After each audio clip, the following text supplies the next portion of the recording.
Well, hello, I'm Basha. I'm a motivational speaker and a social entrepreneur. He sure is. And Nath, you're not just a social entrepreneur. You also do a bit of work in film and radio and stuff as well, don't you? Yes, I do. Yes, I do. Outside of that stuff, I also work at Nova 96.9, the radio station in Pyrmont. Yeah, of course.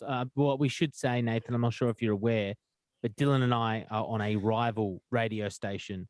But we do have to give a lot of props over to Fitzy Whipper and the Nova guys for having you on board first, because they were smart enough to employ you just before we got a chance to. Well, that's true. Good point. Very nice. And Nath, what's your disability? Okay, well, I have Down syndrome, but I'm high functioning.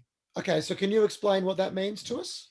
Okay, what high functioning means, it means that unlike most people who have Down syndrome are low functioning, but I have the high functioning one, meaning that I'm more like mainstreamed in terms of my disability of Down syndrome. So what are some of the differences between someone who is low functioning and high functioning? Well, if I had to guess randomly, I guess I would say that they probably feel down on themselves. They probably are less motivated. They don't really have any self-esteem. No offense to them. What about things like, do you have better speech and stuff potentially? Yes, I do. I do, yes. Okay, very cool. Now, do you know yourself, and I'm sure you do, a little bit more about Down syndrome and how you were born with it, the process of growing up with it? Yeah, right. Basically, it was no different than being a normal kid, personally, but with the added difference of having a disability. It's true. Now, how did you go when you were growing up, when you were a bit younger? Yep. Were you always proud of your disability, or did you struggle? I more of struggled, really. I was never really proud of it. I didn't become proud of it until I got into my motor speaking when I got older. What were some of the problems you had when you were younger? Was there like kids at school, or what happened? In my case, it was pretty fine. I never actually got bullied because I was lucky, but you could just say it was no walk in the park for me. And so you also have two older brothers as well. Did you find it difficult in those early days of trying to understand your point of difference to your brother having Down syndrome? Well, you see, that's the thing. I'm actually the eldest in my family. There you go. So I have two younger brothers who are not older than me. However, they are more better than me at commerce and finance and all that corporate stuff. Yeah, and they're both able-bodied.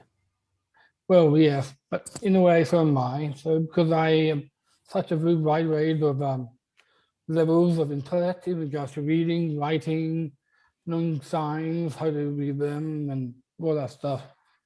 Good answer. Did you go to a mainstream school or a school for people with disability? The first one. A mainstream school. Yeah. That's good. How did the other kids treat you? Basically, they didn't know how to treat me back then because it was a very different time era back then compared to now. And how would you have liked to have been treated? You said that people didn't know how to treat you. How would you have liked to have been treated? That's normally just how normal people will be treated without a disability. Okay. Now I've seen you do a speak about unique potential. Mm-hmm. What is your unique potential? Well, for me, the first thing was reading, writing, learning. That's the basic, simple stuff. But you've got potential in lots of areas. So let's talk about your radio career, getting involved at Nova first. So how did that come about and what do you do there? Okay, well, in terms of how that came about, it was a combination of it already being my dream and passion, but it was my mum who fully executed the whole entire plan and plot of it. So she helped you get there. Let's talk about your mum. Has she been a big influence on your life? Oh, gigantic. 110% gigantic. Why do you say that? What has she done that's so good? Well, number one, when I was first born, I was told, when I was born, my parents were first told that they could either institutionalize me out, adopt me out, or take me home. And my parents did this remarkable thing that any parents would probably even didn't really think about back then, of choosing to take me home. So you're saying that back, decades ago, a few decades ago, I'm not sure how old you are, Nathan, sorry. Currently I am 30. You're 30. Yeah. Welcome to the 30 Club, the Dirty 30. Thank you. So going back, 3 decades, 30 years, you're saying that a lot of parents made the decision to institutionalize or adopt out kids with Down syndrome. Yeah, well, any kid with disability, really. How does that make you feel that could have been you? Well, pretty much I'm just glad I dodged that bullet, personally. Yeah. Kind of thing. And like, I'm kind of glad that my parents took me home instead, because like, when it comes to me as a kid, I was a pretty cute baby, I must admit. No Hey, doubt. you're still cute now as well. Well, thank you. Are you flirting with me? Maybe I am, Nathan. Oh, that's very good. And so your mum was, she executed the plan of getting you to Nova. And then can you talk about your responsibilities in the office? Okay, well, as part of being an office assistant, I'm only allowed to follow a checklist and a schedule. So I've kind of do it all in like certain time frames, for certain times only kind of thing. And as part of being an office assistant, I often handle the miscellaneous side of things. So the photocopier, I have to stack that with paper. Doesn't matter on what level they are on, I have to bring it down to one level or up to another level. So from level like 5 to 4 or 3 gives things to 4. And besides that, I used to clean and tidy the kitchens and boardrooms, which these days is just kitchens. So just things like that. And Now, I was just going to say, now getting a job is hard for anyone. We'll talk about that in a minute. But I get nervous on my first day. Can you remember your first day? What was that feeling like, knowing that you had a job for the first time? Well, I can remember a bit vaguely because it was a long time ago now, but this one, like, I can remember. I must admit, I was kind of like a couple of a few drops of nervousness coming from me, but the way bigger part of nervousness came from my parents more than me, because I never really had a job before I worked at Nova. So my parents were more nervous than me than I was. I was indeed nervous, I didn't show it. But it wasn't until I got into the job and people started talking to me, eventually it just became the norm for me. nice. And being able to work in radio, like Dylan and I have been lucky enough to do, you get to meet a few celebrities around the hallways. And so you've got a pretty good black book. Can you tell some of the big celebrities you've been able to meet? Oh yeah, of course. I met like Hugh Jackman, Jessica Malboy. I even met like Matt Preston from MasterChef Australia. Yeah. I even met Good Charlotte twice. Ooh. Charlotte. Yep. And then got a signed autograph from Katy Perry. Oh, I think you're missing one pretty big celebrity you've met. Hugh Jackman. Another one. There's another one you've met. Oh, he plays wheelchair tennis. Don't know about. Oh yes, I'm thinking a minute ago you're thinking about who is it? Is it you, Dylan? Oh, thanks, Nath, mate. I thought you were going to say David Wagner. Yeah, my arch nemesis. Thank you, mate. I knew you normally mentioned me. Thank you, mate. Yeah, okay. Didn't bait him into it. So tell us about meeting Hugh Jackman, because he seems like we've both met him as well, and we had an amazing experience. I think he's one of the loveliest celebrities I've met. What about your experience? Honestly, it's the exact same thing. Just like normally I'd ask didn't refer the celebrity when they come in to any fiction in general. So for me, it was awesome to have him ask me for a photo with him, because I have to ask. Wait, he asked you for a photo with you? Yeah, he did.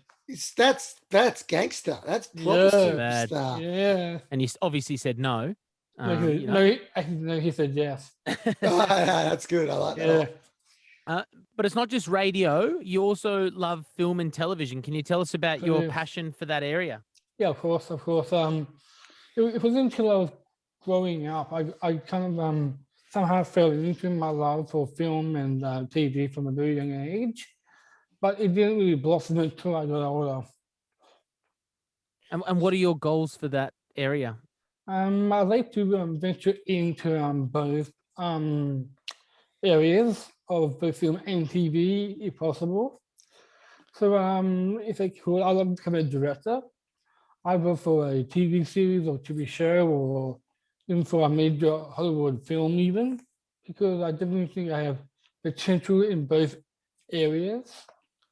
Now, last time we saw each other, Nathan, you were on set working on a film that you couldn't tell me what it was. Are you allowed to tell me what that film was? Well, I can't exactly tell you what the name of the film was, but I can tell you that it does star the Guardians of the Galaxy. Ooh. And it also has I can give you a hint of his name, but I can't Yes, tell give me you his name. just a hint. Okay. His name begins with a T, then there's a H, then there's an O and an R. THOR. Yeah. I mean, I can think of somebody who is worth mentioning with those letters in his name. Mhm. I'll let you say it.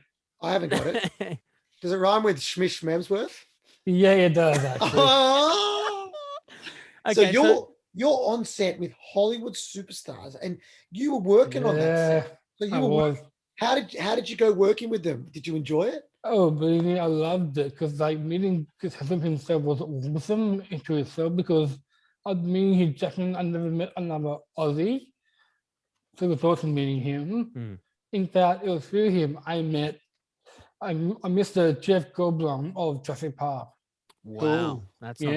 Yeah. And I know a film that was being filmed on the Gold Coast that had Jeff Goldblum and Shmish Memworth in it, which is a Oh, huge, wow. big production film, which will be coming out has just wrapped up production. So I Ooh. expect to see wow. it soon. Also, I'm in if you're in. I think it's awesome how good that movie is. Oh, yeah. Yeah, it You know would what I'm be. saying? You know what I'm It saying? would be, yeah. Well, would that's be. very exciting for you, but we can't talk about what you are doing in regards to that film.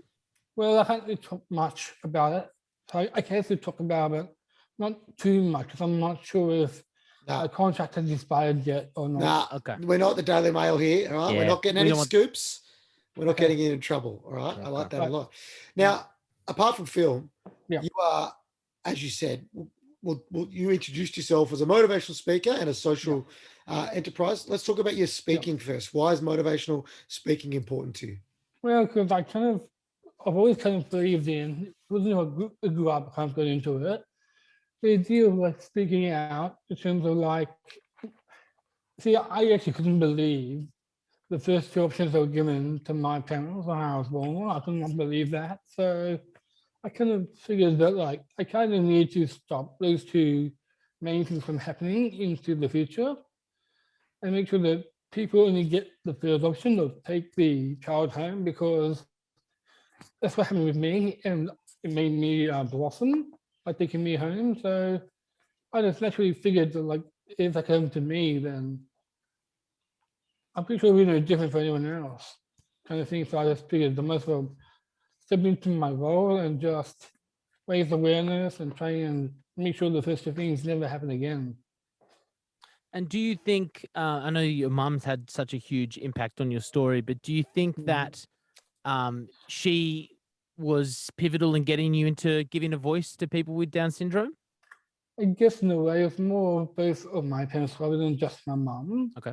Kind of thing, because like both of my parents both backed me in terms of getting into the motivational speaking thing I'm already doing, and they really supported me. They believed in me and all that stuff, and they made sure that I literally could do my own speaking, and they made sure I became a social entrepreneur. To make sure of all of that. So I have them to be grateful for in regards to all of that. Hang on a sec. Radio, TV, motivational speaker, and you just said entrepreneur then as well, right? Talk about what you're doing as an entrepreneur? Well, the thing is, I'm not actually on TV, but I'm trying to be. Sorry, film I meant, not TV, my bad. That's right. But yeah, in terms of me being a social entrepreneur, though, like it's kind of something I kind of like fell into because like I didn't know there was a subcategory of motivational speaking known as social entrepreneurship. So once I got into the course, I kind of learned pretty quickly that like being a social entrepreneur is no different than being a motivational speaker. It kind of focuses more on the corporate side of motivational speaking, but I kind of learned the ins and outs of how to perform being a social entrepreneur and what it means and what it entails and what to do in it. And what message are you hoping to leave to these corporate worlds when you sit down with a whole bunch of able-bodied people around a boardroom? When you leave that room, what are you hoping the message that remains with them is? Well, my plan is to help get people jobs. People with disability. Yeah. Very cool. We've got to do some work together, I think, Dave. You've got some really cool stuff and good stories to share. What would your advice be to any parents that have just had a child and they've got Down syndrome? What's your advice to those parents? Okay, well, the person I believe that like whatever you do not take the first two options that are given to you. Only take the third option, take the child home, because regardless if it has a disability or not, that's still a child. It doesn't matter. As long as you treat that child, much like if you have a children that you already have, as long as you just do that, even just that will make a big impact on that child going forward in life. It's kind of like when you throw a pebble into the ocean. If you know how to use that pebble to make all those butterfly effects, The ripples? the ripples, as long as you know how to do that, it's kind of like you're giving that child a chance to grow up. You're giving that child a chance to have a life. You're teaching that child all of the values and beliefs and whatnot of you as a parent. So that child, long story short, would live a very full and long-lasting life. That was beautifully Lovely, said. man.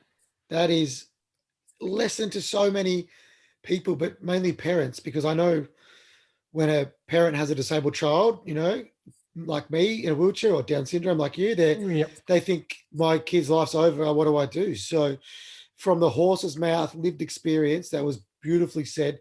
That's going to help a lot of people. Thank you. Now, Nathan, on our podcast, we do a segment called The Bowl of Uncomfortable. This is where people send us questions. They can put their name to it, or they can be do it anonymously. It's usually a question that they wouldn't feel comfortable asking you in person, so they put it to us to ask instead. Are you ready for yours? Always. Now, this is a question that was sent through from Kelsey, who is 9 years old. Now, Kelsey says, I have a friend who has Down syndrome, and she's always happy. I got told that's because of her disability. Do you think people with Down syndrome would be happy if it wasn't for their brains telling them otherwise? Well, I think it's a bit more complicated to explain, but no, I don't think it's because of the disability. Personally, I think it's just due to the general personality, what they're feeling emotionally. It's not disability related. No. Really? Yeah. So you just think it's a great life to live, and so that's how you live it? Well, it just depends on how you choose to live it, kind of thing. You can be happy, you can be overly happy, but it doesn't mean that that's the disability talking. It just means that that's the personality of that person talking. Well said. Makes sense. It makes sense to me. Nathan, you're a bloody star, my friend. This is the second time we've got the chat, and I've enjoyed every second of it. What's next for you? Tell me, where are you going to be in a couple of years? What's next? Really, I'm hoping to make it big. I'm hoping. I'm not sure yet, but like I wouldn't mind getting into like more into Hollywood film if possible, or if not, just into TV if not. But it all just depends in the end. Very nice. Well, Angus knows a few people, so he's an important guy to know. The hookups. Perfect. I was a featured extra on Neighbours, mate. So you Ooh, know, ooh la la. whoa. If you need to be 2003 Stingray's best friend, I like know that. I know the right people. Ooh, perfect. Thank you very much for your time, Nathan Basha. We do appreciate you giving us an insight into your world with Down syndrome. Hey, Nate, how do people get in touch with you? Are you on the socials? Are you up there gramming? What are you doing? Well, actually, I have my own personal website on the internet. Yep. That's on the ListenABLE.com. NathanBasha.com. That's BASHA. And people can book you for speaking gigs and stuff there. Is that right? Well, it's that way. And I also have a corporate business Facebook account as Wow. well. Wow. Have you got an agent? Well, kind of. Oh, It's listening in the background right now. Okay. nice. Very Make good. sure you keep those percentages. Congratulations, Nathan. We're looking forward to seeing you in that unnamed film that we definitely didn't spoil coming up in the future. And good luck with all your success. You're a great social entrepreneur. Thank you. Thanks, legend. Thank you. Thanks, Nathan. Thanks, mate.